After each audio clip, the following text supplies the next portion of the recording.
Hello and welcome to PEP, which is Passion, Empowerment, and Perseverance. I'm your host, Graham Salinger, founder and president of Salinger Coaching Solutions, where we empower success by empowering people. And if you're new to PEP, that's where I talk to my guests about what put a PEP in their step, so how they've been empowered and how they put a PEP in other people's step, how they have empowered others. So I'm honored today to be hosting David Simnick, who is the CEO and co-founder of SoapBox, a company whose mission it is to empower consumers with the chance to change the world through everyday simple purchases. They started with donating bars of soap for every bar sold and now sell a full range of products that have relevant social missions at its core. You can find SoapBox in Whole Foods, Harris Teeter, Vitamin Shoppe, and many other chain stores across the United States and beyond. As an Eagle Scout, Dave's dream was to found a for-profit company with social mission at its core. Welcome to the program, Dave. Well, humbled and honored to be here. And also just what an amazing intro. I need it every morning. Thank you, Graham. Okay, well, there we go. And you can see some of the products behind him as well. So, yeah. This is actually not a Zoom background, but yeah. So I like to start off with asking my guests about their passions.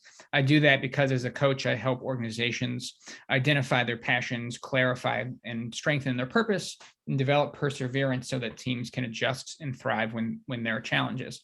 So yeah, just to start kicking things off, how did you get passionate about, what passion brought you to creating SoapBox? Yeah, so I used to work for the United States Agency for International Development as a subcontractor, and I wanted to change the way that we were doing a lot of our water, sanitation, and hygiene work around the world. And a lot of it was, I called up my best friend and said, hey, I believe that there is a lot of focus on water. There is growing focus on sanitation, which was a big help to the Bill and Melinda Gates Foundation.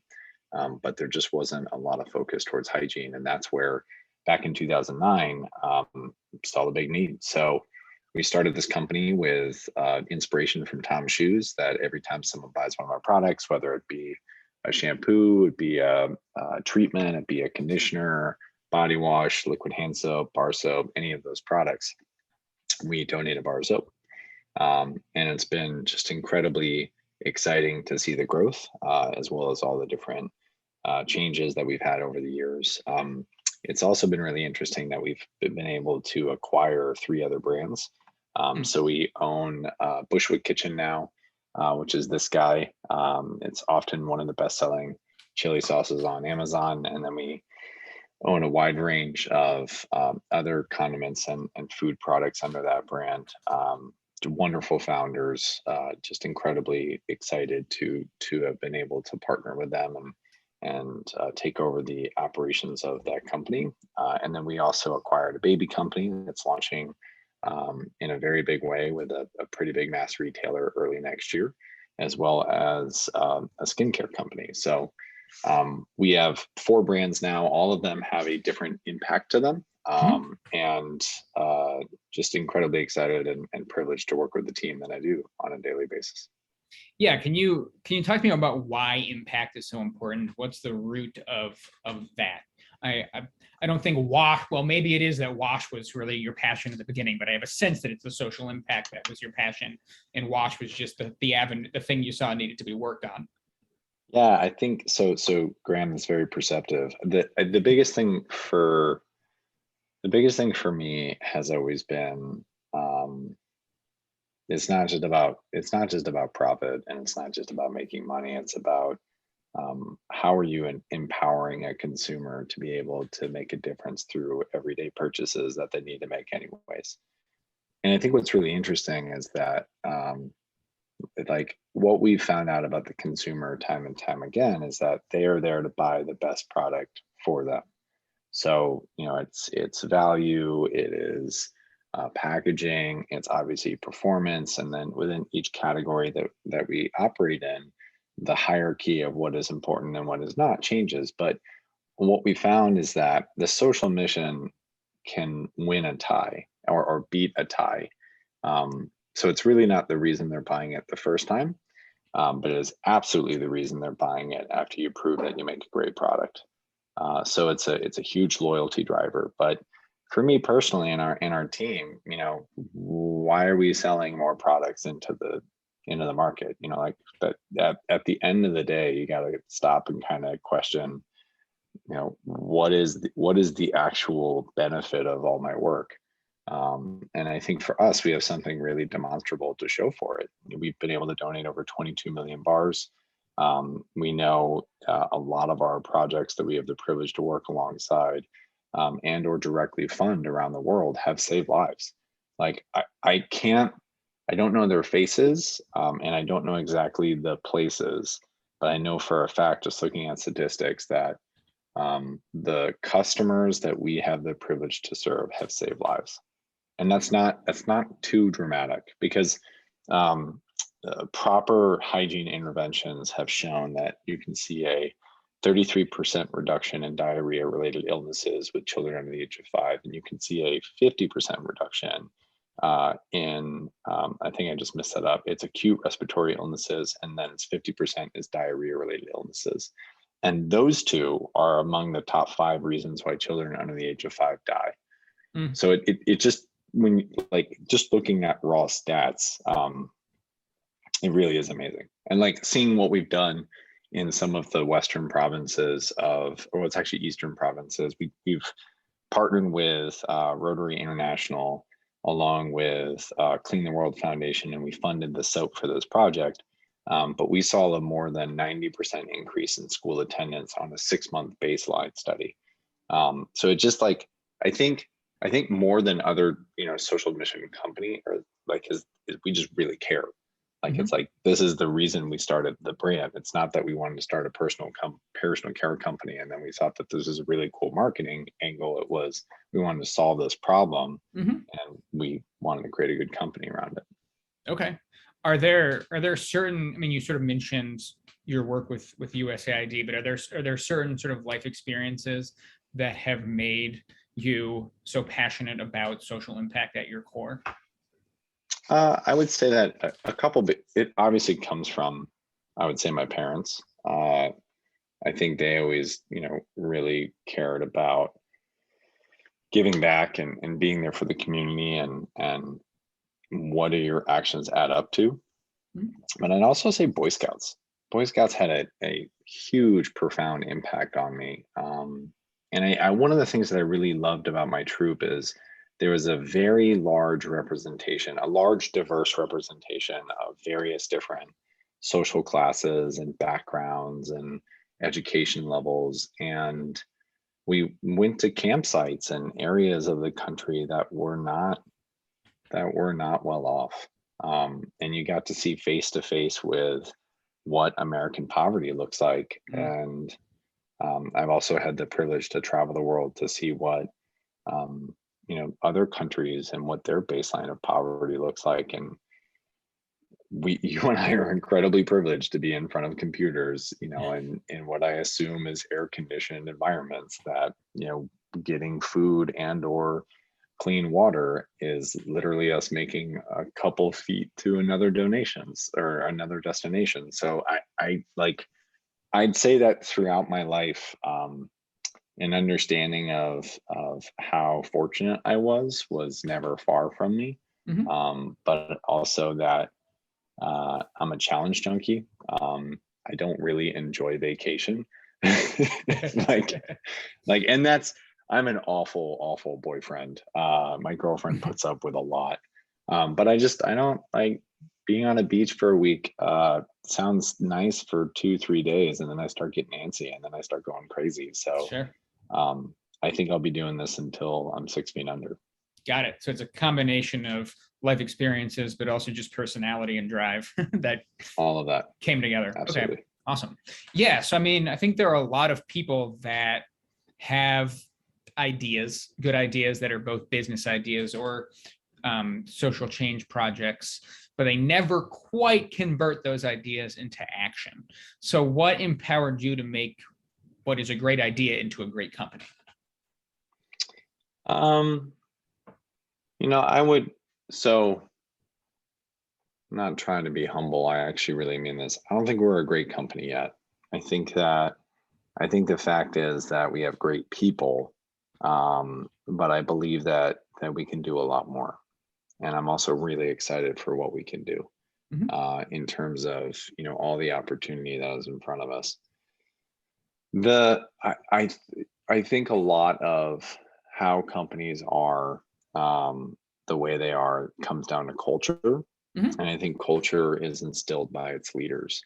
So a lot of times when we look at previous models of analyzing how great companies existed, it often came down to leadership. Well, I think especially given that so much of today's work, um, especially in information-based companies like us, where it really is about the people you hire and the capability of the people that you hire. It's really about me empowering them. Mhm. And uh, I think that leadership is about tending to the culture. It's about enforcing, the culture. It's unfortunately, when you have to make really tough calls, if someone was a bad hire or someone was, not a, people go through changes and we bear with them and we support them. But I think it's also just also living it, like not just putting values on a wall or putting it on a spreadsheet. It's you yourself being a servant leader and following through on the things that you say are important to the company and the type of people you hire and the type of people you work with. Yeah. So as a follow-up, what as a leader, like how do you, yeah, what skills or what ways are the most sort of fundamental to the way that you sort of inspire your team to perform at their best? Mm. Uh, so our cultural value sets are that we are open, honest, and professional. And the people that we like to work with and the people that we like to hire are humble, hungry, and smart, and in that order. Okay.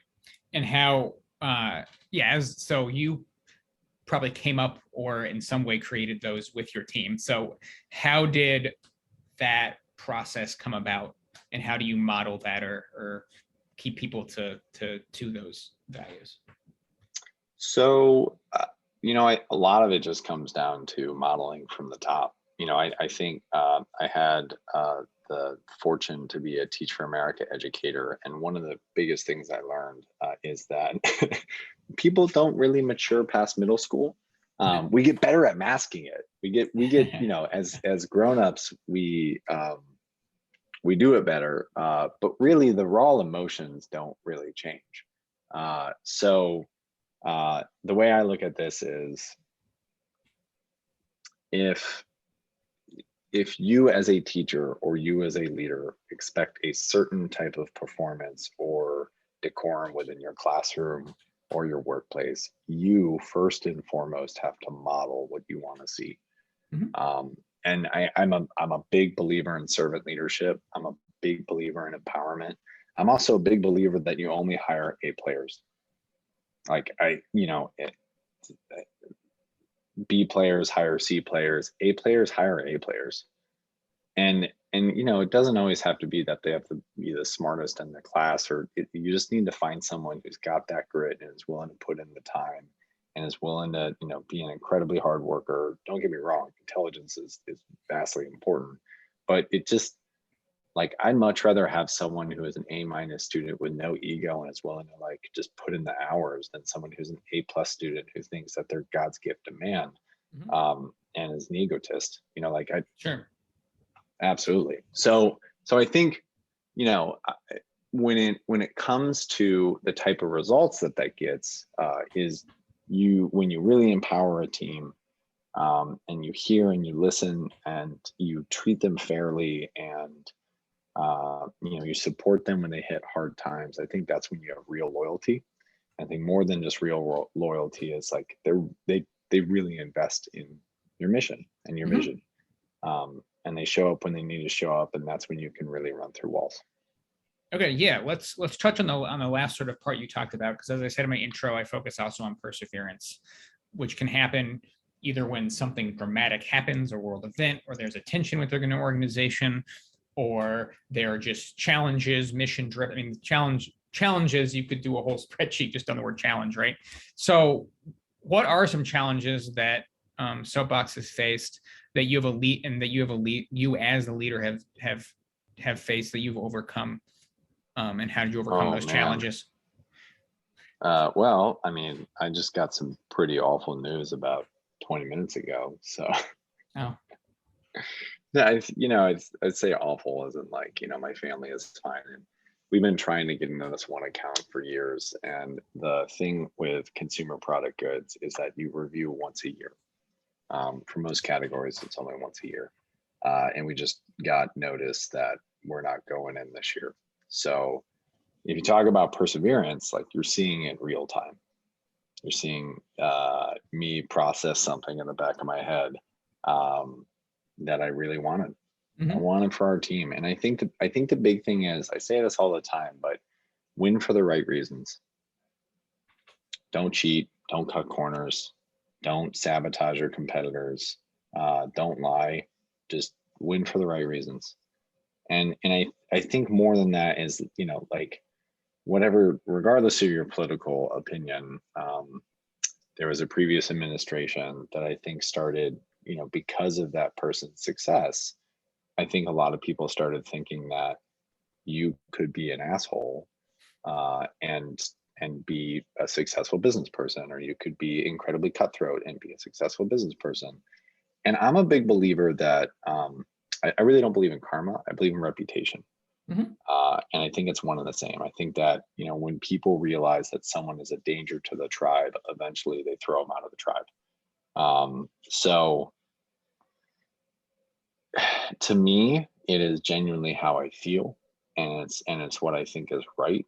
But even if you don't have those, like, either ethical boundaries or it doesn't come naturally to you, like, it actually pays off in dividends to be kind and a decent human being.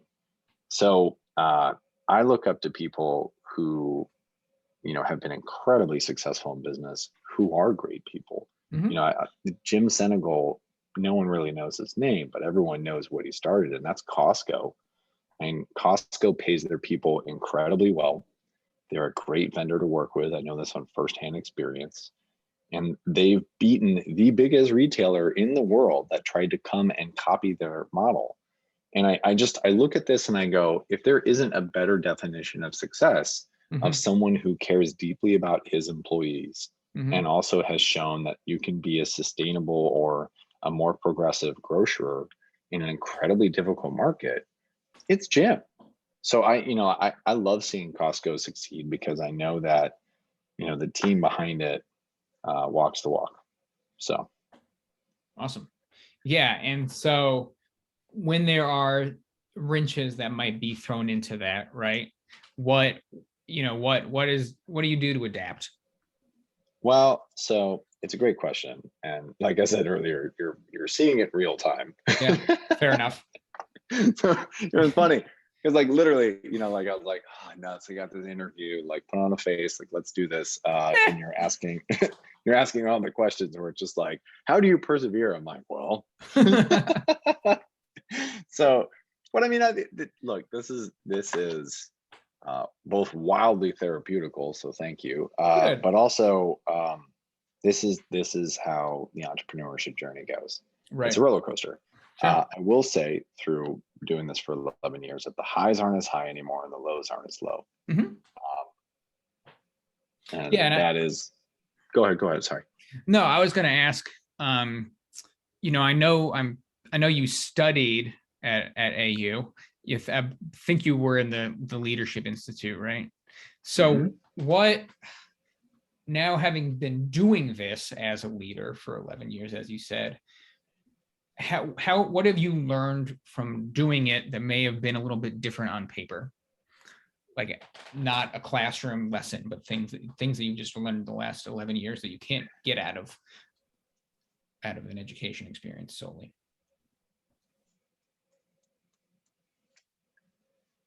Oof. I mean, I think the hardest part, so, like, let's say that each person's given a chemistry set, and this is your dopamine and your adrenaline and all, like all of these chemicals that within your body or your brain will trigger certain types of feelings. Each person is their own unique combination of their chemistry set. So it's only really until you go out and do real live experimenting and get that experience to you have to realize as a leader, how do you have to adapt your chemistry set? Mm-hmm. Are you naturally gifted at being emotionally intelligent? Are you not? Do you know how to motivate people, or not so much? Are you a natural communicator in terms of being able to clearly communicate what you want to see from someone? How are you in terms of making decisions? Are you funny? Are you, like all of these things that um, that there is really no one, in my opinion, one exact recipe of what makes a great leader. I think it is how that person's chemistry set is reacting to, their specific environment. But I think, there are a couple things that I've seen as general rules of thumb, and you already touched on it, is that the best entrepreneurs that I've seen have tremendous amounts of grit. They have just a heavy helping of, cool, this terrible thing happened. How do we fix it? Mm-hmm. And I think to a more exacting answer to what you asked earlier is, how does one build resilience, and what does that look like specifically for me? When I get bad news, like the news I got now 30 minutes ago, I kind of retreat for, depending on the severity of it, I kind of retreat for 30, 45 minutes. I gather my thoughts. And thankfully, there's this little voice that, just within me is like, hey, you're doing this for the right reasons. And like, there are people who depend on you, and there are shareholders that invested in this organization. And like, no one is paying for you to have a pity party. So there's some tough love. No, But I I got think you. there's also, this aspect of, shit, you've been through this before, Dave. Like, Right. this isn't that, like, in the severity of issues, this isn't that tough. So um I think also resilience is something that you get better at the more that you train it. Mm-hmm. And one of the other analogies that I've used with a couple of my other entrepreneur friends is the depth of my reservoir of willpower just keeps getting deeper and deeper and deeper. And your muscle memory of how you respond to crises is like, if you see the same crisis all the time, then you just kind of become numb to it, and you're like, Sure. okay, I know how to fix this. So I think for all that and more, whether it be resilience or whether it be, signs of a great leader, or specifically in my field, a great entrepreneur, Mm-hmm. it comes down to grit. It comes down to that level of self-confidence and your ability to, take those challenges and say, okay, how do we overcome these? And then I think it also just comes down to, especially when it comes to leadership, is there's no better teacher than experience. Mm-hmm. Yeah, and that's why, again, what I do with my coaching practice is I'm sort of walking you through the passion, the purpose, or passion, perseverance, and purpose, right? And you sort of pointed out, in my view, there's a connection between perseverance and purpose. If stuff happens, you still have to keep your eye on the ball, and that purpose drive, like that is the ball. So I guess the question now is, what even extending the social impact and the passion that you talked about earlier, what would you say is the purpose of SoapBox? It's a little more nuanced. Fair enough. Because people always think it's about, solving global hygiene crisis, and I think I'm just so tired of people calling everything a crisis. So like 95% of the world's homes have access to soap. Most of those that we would consider, developing countries, they're using that soap for washing their clothes. Mm-hmm.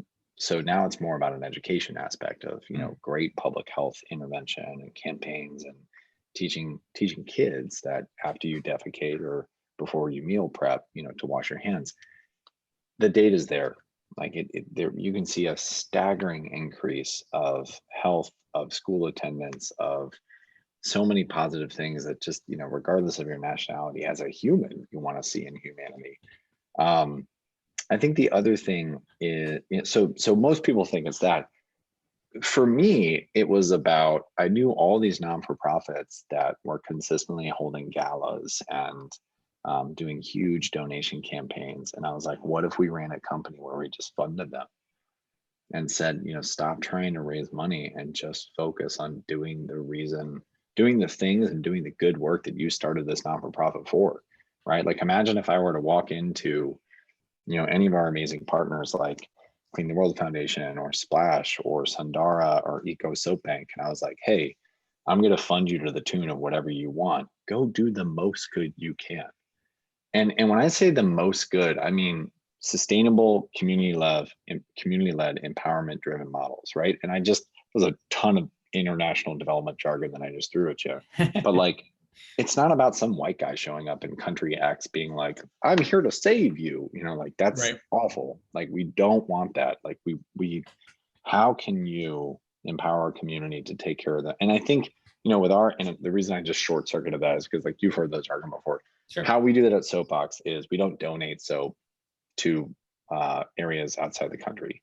So, except in natural disasters. So the way that we throw one for one on its head is, let's say you're a soap maker in Northern India. The last thing you want is me showing up with a shipping container of 40,000 bars of soap. One, I just taught you, or I just took you out of a job, but also I just taught the whole community to wait till awkward Dave shows up and gives it to you for free. That's not a good look. And it's also not good for the community. So instead, we fund that local soap maker. That's it. Yeah. Cool. Yeah. So which also strikes me that you started off with an aid agency, which is, from my understanding, different because aid and empowerment. And this might be a controversial thing I'm going to say. I think those are very different dynamics in terms of what you just pointed out. If you care to comment. There were some good programs. And I think more importantly, like with any administration or any department, there are phenomenal, passionate, workers and people within, of all the different agencies. Yeah, well, I think that the important distinguishing thing for me is the word empowerment, which you keep bringing up over and over again. But we haven't necessarily defined. So what does empowerment mean for you, Dave? I think both with our team as well as the areas that we have the privilege to serve is, how do you equip someone to solve their own problems? Well, there we go. So, I'm coming to you at a time where the world is all trying to solve a problem, which would be COVID, obviously, right? And so, again, one of the things I do as a coach is help people adapt to change. The world changed. That probably meant that things changed for SoapBox. So, what did you learn about adaptation during COVID? Oh my God. Well, if you see behind me, there's a bunch of hand sanitizer. We knew how to make it. We just didn't want to make it because it was just such a low margin item. And holy crap. So, we had a bunch of retail connections, and we had a bunch of trust. We had a ton of trust in our whole supply chain system. So, when that hit, it hit hard. And, we 10x'd last year. It was just wild. Like we already were putting up some pretty impressive numbers, but to go from that to where we were, I don't think I slept most of last year. So that was, but I think, it was also very weird because here we were, responding to a global crisis and having some of the best months of the company's history. And yet the world was falling apart and people were dying. Mm-hmm. So, we didn't celebrate. We didn't, there was nothing. I think we first took care of hospitals and any clinic that reached out to us. And then we started going to any retailer, any drugstore. So we just went in line of like, okay, so who are the people that are serving the people who need this most? So that's how we dealt with 2020. And how did the partners on the ground do in terms of, like, for example, local, you sort of talked about the way in which local people get empowered. Did you see, I mean, you probably saw a shift in need, so I'm assuming that also, yeah, what shifts did you see with folks on the ground that you partner with in terms of addressing needs that were? We were able to step up in a time where a lot of our charity partners had a lot of their backing evaporate. So I think a lot of corporate donations, and also a lot of high net worth individuals kind of like, oh gosh, what is happening to the economy right now? And I think everyone naturally so kind of tightened their belt. Yeah. And it was a huge opportunity, because we were seeing this massive windfall from everything that was happening in SoapBox to really step up. And I think some of the things that really touched me was a couple of our charity partners said, look, we would have closed the lights if not for you guys. So we were able to increase our funding with some charitable partners 3, 4, 5x. And at the tune that we were last year, that was a very significant amount. Yeah. Yeah. So in the opening, and you've talked about, when I asked you a question about your upbringing and your values, you talked about how important it was that you were in the Eagle Scouts. And I had read in your bio that your dream as an Eagle Scout was to create a for-profit company with social mission at its core. Now that you have been doing that and creating partners domestically and around the world that are doing that, what hopes do you have for the impact that SoapBox has moving forward, and how do you hope moving down the line you continue to empower people? What's Dream 2.0? I think this can be a lot bigger. So I'm in this ride for a little bit more, and I'm really excited, really excited to see what can happen. I think also, like, look, you got to work with people you love. I am fortunate enough that I love what I do, but a big component of that is the people you work with. And I really cherish the team that we have here. Awesome.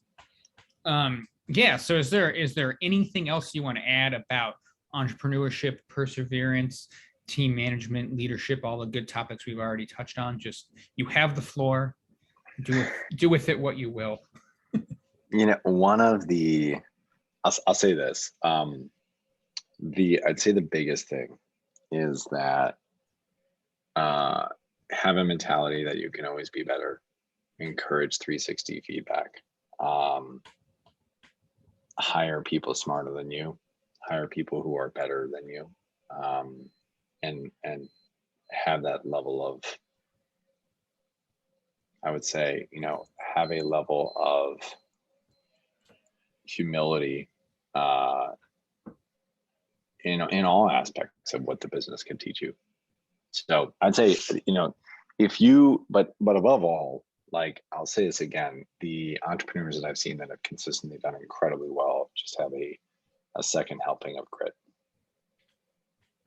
All right. Awesome. All right. Well, this has been PEP with Dave, and we're out.